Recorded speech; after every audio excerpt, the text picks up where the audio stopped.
Hello दोस्तों, स्वागत है आप सभी का एग्जाम बी में। सो गाइज, यहाँ पे आप सभी को पता होगा कि 11 मार्च 2024 से रात के 12 बजे, मतलब आप ये कह सकते हो 11 मार्च के रात से ही आपका यहाँ पे CAA यानी कि सिटीजनशिप अमेंडमेंट एक्ट 2019 लागू हो चुका है संपूर्ण रूप से। भारतीय सरकार ने इसके लिए पोर्टल भी जारी कर दिया है, एक वेब पोर्टल जारी कर दिया है। अब आप अगर माइग्रेंट हैं, किन देशों से आए हैं अभी आपको आगे बताऊंगा, आप अपने मोबाइल से भी अप्लाई कर सकते हैं अगर आपको भारत की नागरिकता लेनी है और अगर अभी तक आप भारत के नागरिक नहीं हैं। हमको इस वीडियो को इसलिए देखना है ताकि जो हमारा एग्जाम है, एग्जाम पॉइंट ऑफ व्यू से हमारी बहुत चीजें कवर हो जाए यहाँ पर। ठीक है, तो सबसे पहले भाई पास्ट हो गया था ये लोकसभा से।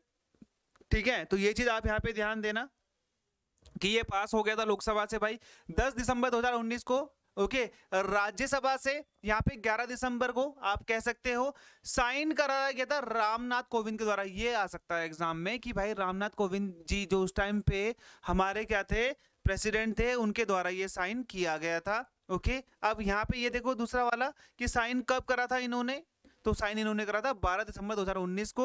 अच्छा, केम टू इफेक्ट यानी कि कब ये आया, संपूर्ण रूप से लागू हो गया, तो 12 मार्च 2024 को ये संपूर्ण रूप से लागू हो गया। अब हम लोग समझेंगे क्या क्या चीजें इंपॉर्टेंट है हमारे लिए जो कि हमारे एग्जाम में आ सकती है। जो भी व्यक्ति जो 26 जनवरी 1950 से 1 जुलाई 1987 के बीच में अगर भारत में पैदा हुआ है, मैटर नहीं करता कि उसके माता पिता कौन है, अगर वो भारत में पैदा हुआ है तो वो भारत का नेशनलिस्ट होगा।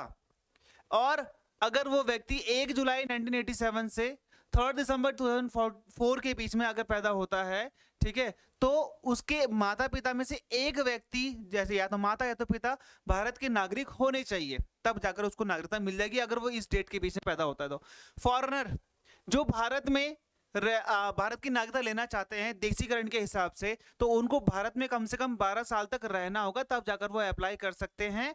और जो मेंबर हैं रिलीजियस माइनॉरिटी कम्युनिटी के, ठीक है, उनके लिए ये 6 ईयर है। अब यही पूरा मसला है यहाँ पर। ठीक है, ये आया आपका बांग्लादेश, पाकिस्तान और अफगानिस्तान। अब बोलेंगे सर जी हमारे पास ना पहले से ही हमारा अमेंडमेंट एक्ट था, मतलब पहले से हमारे पास सिटीजनशिप एक्ट है, हमको क्या जरूरत पड़ी इसमें अमेंडमेंट करने की। देखो यहाँ पर जो भी फॉरेनर कोई भी हो सकता है जो भारत में नहीं रहता, चाहे वो नेपाल से हो, चाहे वो श्रीलंका से हो, चाहे वो बांग्लादेश से हो, चाहे पाकिस्तान से हो, चाहे वो अफगानिस्तान से हो, तो वो भारत में आता है तो वो फॉरेनर ही है। अब यहाँ पर इनके लिए तो 12 साल था, लेकिन इनको 6 साल के लिए देना था यहाँ पर कि भाई अगर वो व्यक्ति 6 साल से भारत में रह रहा है, चाहे वो इलीगली ही आया था, वो 6 साल से भारत में रह रहा है, तो उसको ये अमेंडमेंट लाने की जरूरत इसमें थी क्योंकि 12 साल था, इससे पहले 12 साल रहना पड़ेगा। लेकिन ये लोग बहुत ज्यादा डिमांड कर रहे थे। ये वो लोग थे जो इन देशों में, बांग्लादेश, पाकिस्तान, अफगानिस्तान में माइनॉरिटी में थे। समझ में आ गया? अब इसका विरोध मुस्लिम कम्युनिटी क्यों कर रही है? क्योंकि इस 2019 का अमेंडमेंट था, इसमें मुस्लिम वर्ड ऐड करा गया था, जिसमें बोला था कि मुस्लिम को हम लोग नहीं देंगे, मुस्लिम कम्युनिटी को हम लोग नहीं देंगे नागरिकता, छीनी किसी से नहीं जाएगी पूरी, मतलब सब लोग अपने हिसाब से बोल रहे हैं यहाँ पे कि नागरिकता छीन लेंगे, नागरिकता छीनी नहीं जाएगी। यहाँ पर जो मुस्लिम कम्युनिटी है पर्टिकुलरली, वो अगर इन देशों से आए हैं, किन देशों से आए हैं, बांग्लादेश, पाकिस्तान और अफगानिस्तान, तो यहाँ पर इन देशों से अगर वो आए हैं तो यहाँ पे इनसे पर्टिकुलरली नागरिकता नहीं दी जाएगी क्योंकि इन देशों में वो मेजोरिटी में है। इन देशों से जो आए हैं व्यक्ति वो कौन कौन से हैं? हिंदूज, सिख, बुद्धिस्ट, जैन, पारसी और क्रिश्चियन। अगर इन 3 देशों से भारत में इलीगली भी आए हैं तो भारत इनको नागरिकता देगा, मुस्लिम को छोड़कर, क्योंकि ये मुस्लिम मेजॉरिटी कंट्री हैं, इसीलिए इतना बवाल मच रहा है। ठीक है, बाकी कोई बवाल नहीं है, छीनी किसी से नहीं जाएगी, उल्टा यहाँ पे देने का प्रावधान है। समझ में आ गया अब आपको कि ये कौन कौन सी, हिंदू, सिख, बुद्धिस्ट, जैन, पारसी और क्रिश्चियन, अगर वो इन 3 देशों से आते हैं भारत में 2014 के बाद 31 दिसंबर 2014 तक अगर वो भारत में आए हैं तो वो भारत के नागरिक होंगे। समझ में आ गया अब आपको? 31 दिसंबर 2014, कई जगह 1 जनवरी 2015 भी दे रखा है, तो 31 जनवरी 2014 तक अगर वो व्यक्ति भारत में आ चुका है, भारत का नागरिक बनना चाहता है, तो उसे कोई डॉक्यूमेंट दिखाने की जरूरत नहीं है, उसे कुछ बताने की जरूरत नहीं है, वो सिर्फ पोर्टल में अपना बता सकता है कि मेरे पास कोई डॉक्यूमेंट नहीं है और मैं इस कम्युनिटी से बिलोंग करता हूं और मैं इस देश से आया हूं, वो भारत का स्वतः ही नागरिक बन जाएगा। कोई डॉक्यूमेंट दिखाने की जरूरत नहीं है। आप इवन ये तो ये भी बोला गया कि आप अपने पड़ोसी से भी अगर बुलवा देंगे कि हाँ ये 5-6 साल से यहीं पे रह रहा है, तो फिर भी आपका काम बन जाएगा। समझ में आ गया? तो अफगानिस्तान, बांग्लादेश और पाकिस्तान से जितने भी व्यक्ति आए हैं, ठीक है, 2014, ठीक है, 2014 तक उनको यहाँ पर नागरिकता दे दी जाएगी। ये प्रावधान इसमें है, ये आपको यहाँ पे समझना था।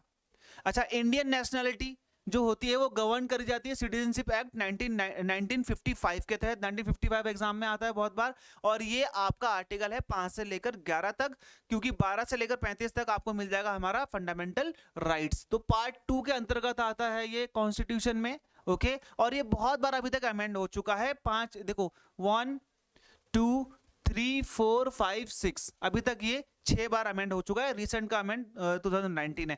इसी अमेंडमेंट के तहत यहाँ पर नेशनल रजिस्टर फॉर सिटीजन की भी मांग करी गई थी, है भी ये अभी तक, ठीक है। और गवर्नमेंट ऑफ इंडिया ने पर्टिकुलरली इसको बोला है कि इसमें जो हमारे व्यक्ति हैं, जो हमारे सिटीजन्स हैं, उनका नाम और उनका सब कुछ डॉक्यूमेंट रखा जाएगा ताकि उनकी आइडेंटिफिकेशन हो पाए। तो ये जो रजिस्टर था ये पर्टिकुलरली बनाया गया था 1951 के सेंसस के हिसाब से। ओके, और ये अब उसके बाद मेंटेन नहीं करा गया। और पहली बार आपको यहाँ पे ध्यान देना, सुप्रीम कोर्ट के आदेश पर आसाम में इसको लागू किया गया था 2013 में। तो यहाँ पे 10 से 12 लाख लोग इलीगल माइग्रेंट मिले थे टोटल, आप समझ सकते हो, ठीक है।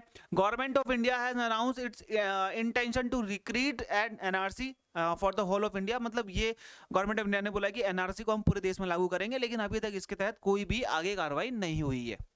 अच्छा, इलीगल माइग्रेंट क्या होते हैं? इलीगल माइग्रेंट वो होते हैं जो वीजा लेके भारत में आए, 6 साल का वीजा लेके आए, लेकिन 8 साल 10 साल से यहाँ पर रह रहे, तो वो इलीगल माइग्रेंट है। अगर कोई व्यक्ति म्यांमार से, बांग्लादेश से, पाकिस्तान से या फिर अफगानिस्तान से आता है इलीगली, बॉर्डर क्रॉस करके या फिर पानी के रास्ते या फिर कहीं और से, तो वो भी एक इलीगल माइग्रेंट है। तो जो भी व्यक्ति अगर वैलिड पासपोर्ट लेके नहीं आया, ट्रैवल डॉक्यूमेंट लेके नहीं आया, वो इलीगल माइग्रेंट है। ओके, उनको यहाँ पर एलिजिबिलिटी नहीं दी जाएगी कि उनको यहाँ पे नागरिकता दी जाए, तो उनको कोई भी नागरिकता दी नहीं जाएगी जो व्यक्ति ऐसा पकड़ा जाता है तो। और 2 से लेके 8 साल का यहाँ पे आपको दंड भी दिया जा सकता है, आपको फाइन भी दिया जा सकता है, जेल भी करी जा सकती है। और 2001 के सेंसस के हिसाब से बांग्लादेश सबसे लार्जेस्ट कंट्री है जहां पर भारत में इलीगल माइग्रेंट्स आते हैं। ये एग्जाम में आ सकता है, ठीक है। अब आपको पता है रोहिंग्या, बहुत बार सुना होगा आपने, म्यांमार से आते हैं, ये चीज आप ध्यान देना, यहाँ के अलग है। अच्छा, अब आया एग्जाम पॉइंट ऑफ व्यू के हिसाब से, अब आपको क्या क्या पढ़ना है। प्रेसिडेंट जो होते हैं वो भारत के पहले नागरिक होते हैं, वाइस प्रेसिडेंट सेकंड नागरिक होते हैं, थर्ड नागरिक होते हैं हमारे कौन, ये हमारे प्राइम मिनिस्टर होते हैं। भारत की नागरिकता को आप 5 तरीकों से पा सकते हो। पहला है आपका सिटीजनशिप बाय बर्थ, अगर आपका जन्म भारत में हुआ है तो आप भारत के नागरिक हो। सिटीजनशिप बाय डेसेंट, वंश के आधार पर, यानी कि आपके माता पिता या फिर दादा दादी अगर भारत के नागरिक हैं और अगर आप भारत में नहीं रहते हैं तो भी आप भारत के नागरिक बन सकते हैं। सिटीजनशिप बाय रजिस्ट्रेशन, आप यदि अगर 12 साल तक भारत में रहते हैं तो आप भारत की नागरिकता के लिए रजिस्ट्रेशन या फिर पंजीकरण कर सकते हैं। और 2019 के एक्ट के हिसाब से, अमेंडमेंट के हिसाब से, अगर आप बांग्लादेश, अफगानिस्तान और पाकिस्तान से आए हैं, हिंदू जैन पारसी, ठीक है, हिंदू जैन पारसी बुद्धिस्ट क्रिश्चियन है अगर आप, तो आप 6 साल में ही, अगर आप 6 साल से रह रहे हैं भारत में तो भी आप अप्लाई कर पाएंगे, तो भी आप अप्लाई कर पाएंगे। समझ में आ गया? 6 साल तक उनके लिए 6 साल है, बाकी सबके लिए कितना है, 12 साल है। ये चीज आप लोग यहाँ पे ध्यान देना, 11 साल भी कई जगह लिखा हुआ है। सिटीजनशिप बाय नेचुरलाइजेशन, ठीक है, अगर आप भारत में रहते हैं कोई दिक्कत नहीं, रजिस्ट्रेशन आप कर लोगे अपने हिसाब से यहाँ पे, ठीक है। नेचुरलाइजेशन का मतलब है आप यहाँ पे भारत में रह रहे हैं, ठीक है, आपके पास वैलिड डॉक्यूमेंट है। यदि आपके माता पिता में से एक भी व्यक्ति भारत का है तो भी आपको नागरिकता मिल जाएगी। और यदि अगर भारत ने अपनी कोई टेरिटरी इंक्रीज कर दी, जैसे कि आपने देखा होगा भोला चक्रवात आया था जिससे यहाँ पे न्यू मूर आइलैंड बन गया था बांग्लादेश के आसपास, तो भारत ने वहां पे सीधा गया और वहां पर अपना झंडा गाड़ दिया और वो भारत का क्षेत्र हो गया। अगर वहां पे कोई व्यक्ति रहता था तो यहाँ पर वो भारत का नागरिक हो जाएगा।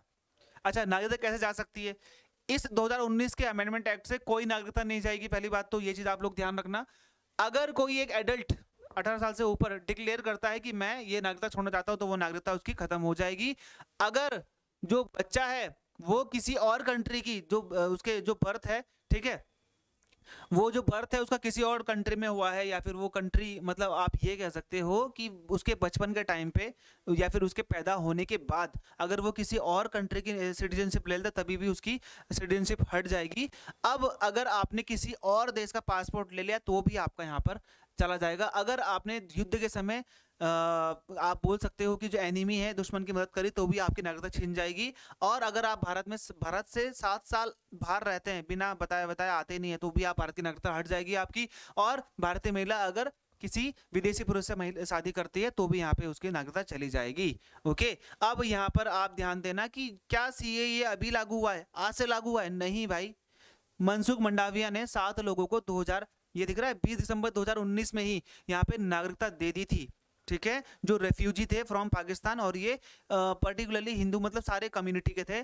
तो यहाँ पे अब एट लास्ट आपने ये समझना है कि पंगा क्यों हो रहा था। पंगा होने के पीछे यही कारण है कि भाई यहाँ पर मुस्लिम कम्युनिटी को हटाया गया था इन सभी से, हिंदू पारसी, ठीक है, हिंदू पारसी जैन बौद्ध क्रिश्चियन, ये क्या है, ये पाकिस्तान बांग्लादेश और अफगानिस्तान में माइनॉरिटी में है। इसलिए अगर ये भारत में आते हैं तो इनको नागरिकता दे दी जाएगी 2014 के बाद। अगर 6 साल तक यहाँ पे रह रहे हैं तो उनको नागरिकता मिल जाएगी, कोई दिक्कत वाली बात नहीं। 6 साल भी रहते हैं, कोई डॉक्यूमेंट दिखाने की जरूरत नहीं है, सब कुछ आप अपने पोर्टल में जाओ, मोबाइल से भी आप अपना सिटीजनशिप के लिए अप्लाई कर सकते हो। ये चीज़ हो गई। मुस्लिम कम्युनिटी नहीं थी इसलिए मुस्लिम को भड़काया गया, यहाँ पे भड़काया गया कि भाई तुम्हारी नागरिकता छीन जाएगी। छीनने का प्रावधान कहीं से भी नहीं है, छीनने का प्रावधान तो है ही नहीं, नागरिकता तो छीनी जाएगी ही नहीं। ठीक है, भारत जैसा देश है जो सबको वेलकम करता है, वसुदेव कुटुंबकम की जो परिभाषा है हमारे देश में वो इसीलिए है क्योंकि हम लोग सभी चीज का आदर करते हैं। समझ में आ गया? तो यहाँ पर अगर कोई आपको भड़का रहा है, बता रहा है इस चीज के बारे में, ऐसा कुछ नहीं है। ठीक है, सिर्फ यहाँ पे ये है कि भाई वो कंट्रीज में मुस्लिम पहले से मेजोरिटी में है, तो ये जो कम्युनिटी मैंने आपको बताई ये धर्म के हिसाब से इनको मारा गया है, पीटा गया है या फिर इनको निकाला गया है, इसीलिए ये भारत में आए। ओके, तो यहाँ पर आपने ये समझना है और भारत ने इनको यहाँ पे नागरिकता देने के लिए प्रावधान बना दिया है। ओके, आई होप आपको समझ में आ गया होगा। और भी अगर गहरा एनालिसिस चाहिए आपको तो मैं आपको बाद में इसका पूरा का पूरा वीडियो लेके आऊंगा क्योंकि ये बहुत बड़ी चीज है। ओके, तो मिलते हैं हमारे अगले वीडियो में, गुड बाय एंड जय हिंद।